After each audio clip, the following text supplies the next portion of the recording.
Welcome to PD on the Go, the podcast that delivers bite-sized learning on communication, collaboration, and facilitation for busy teacher leaders.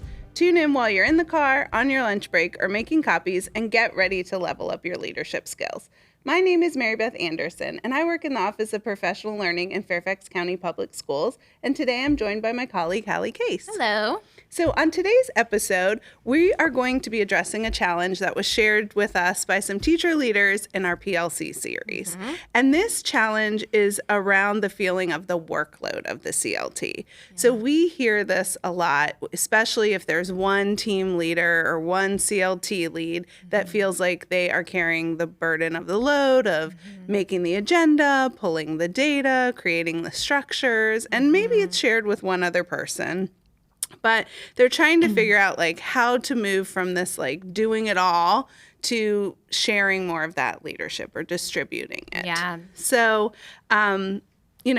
we talk a lot about this because our goal in our division is to have a self-led CLT where all team members are engaged in the leadership of it. And so the things that come up is sort of like, how do we do this without burning one person out or keeping, especially if your team lead moves on to a different position or a different team? Yeah. So why is it essential to do this to be able to sustain that CLT? So, I think that idea of having a lone leader leads to those things that you already named, Mary Beth, which is like burnout, frustration. Sometimes it's not those things, but it means that you're really effective teacher leadership with like high efficacy and craftsmanship, and you're probably going to move on to other things in other places, and then the team's left floundering without you there. So I think that, a step towards distributive leadership or self-led teams or just making sure that you're not the only one doing all of the work, it might be delegating tasks, but the longer term goal would be to build the capacity of the other people on the team. So that really can't just happen by saying like, okay, you're going to be in charge of the pacing calendar and you're going to be in charge of data analysis. You have to really make sure that you're figuring out ways that everyone has the knowledge of those skills so that it's not just you as the team leader doing it. And I think we think about this as like leadership, especially teacher leadership, isn't really a position.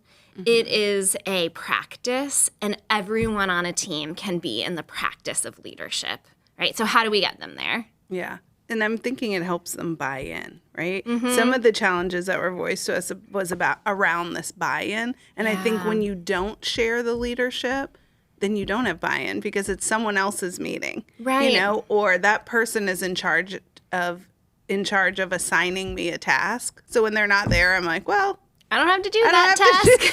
Right. Why do we have to come together? So you don't see that value. But you could start by sharing like distributing a task, but maybe you leverage some working styles around that or some strengths. Yeah. So if I know that, Hallie's really good at the details. Organizing materials in a Google Drive. I'm really good at that. Yes, you are. So it's like having those details ready or organizing it so when we create something as a team, we know where to put it. Or maybe someone else is really good at planning ahead. So they help for us to think like, oh, we have this summative assessment coming up. When are we going to look at the data? Sure. Yeah. So really like thinking about, it takes time to get to know your teammates and what their working styles are and what their strengths are so that you can lift those up to share the tasks.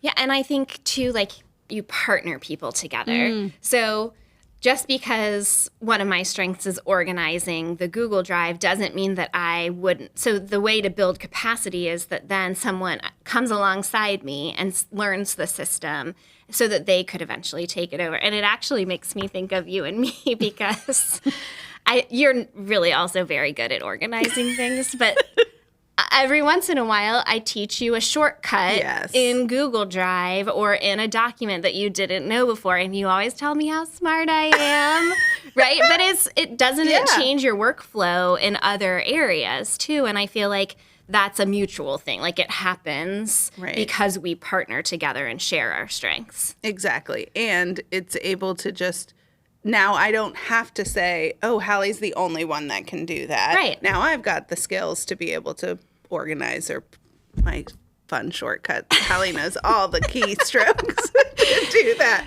But I think, okay, so practically, you start with people's strengths, partner them up together. And then I think as a function within an agenda, like when a decision is made around what task needs to be accomplished, putting in a framework, almost like a sentence frame of who will do what by when and how sometimes can be included, is really great in follow through, holding people to commitments, and also helping kind of bring to life, like if Mary Beth's the team lead and she's the person on the who for every task that needs to be done, people on the team are going to start to notice that. Nobody wants to have an unbalanced load on their teammate, right? So that can be a way to just bring natural awareness too. Yeah, and I think the last thing to think about for teams is that often when we teach these skills to teams, we usually start with the CLT lead or the team leader or the department chair, and we teach them skills on how to do this with like ways to share tasks, ways to make agendas, communication skills. But it's really important that we give those skills to everyone on the team so that they can leverage them and lift them up to use them in the meeting. And it's not just one person with all the knowledge of like how to facilitate. So when we share facilitation of a meeting, maybe I'm doing the grounding and you're doing the data analysis and Rebecca's going to do unpacking. Yep.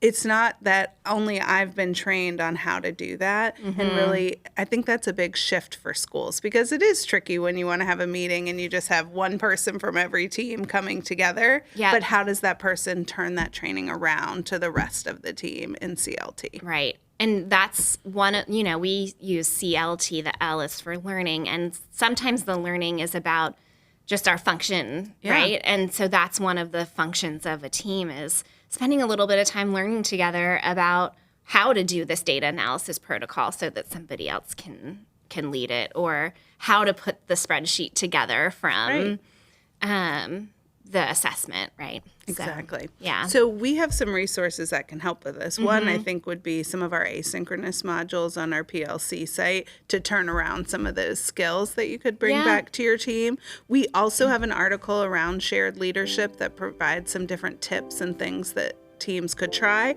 And we have an effective meetings toolkit with a section all about roles. So we'll be sure to share those resources on our teacher leadership site. You can find that on our Instagram page at FCPS_PD. And if you're in FCPS, you can also search for us on our Atlas page.